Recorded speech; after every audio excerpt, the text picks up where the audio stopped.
If your solvent ever gets below a desired level in the CleanBlastPRO, you can always easily refill it.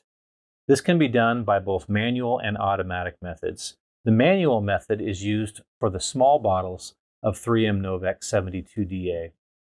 This is done by taking the refill assembly, which is purpose-built for the small bottle, and attaching one end to the bottle and the other to the refill assembly ports on the front of the CleanBlast.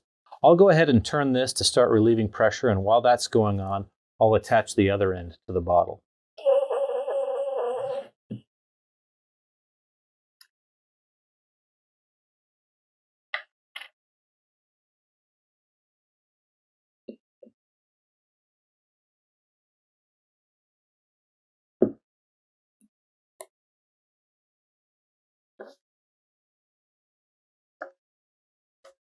That depressurization process takes about 30 seconds, and once you hear the end of the depressurization, you're okay to proceed. You'll get an indicator on the screen that says Attach Fill Kit. The refill assembly is marked with a top indicator that denotes the top port assembly should be connected.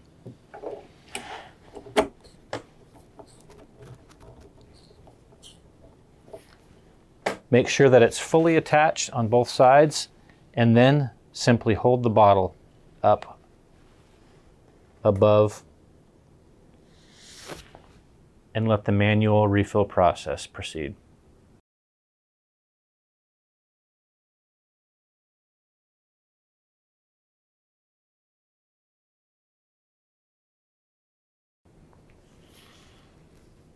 Okay, now that I've emptied the bottle completely, I can detach the assembly by pinching the two levers from the refill assembly.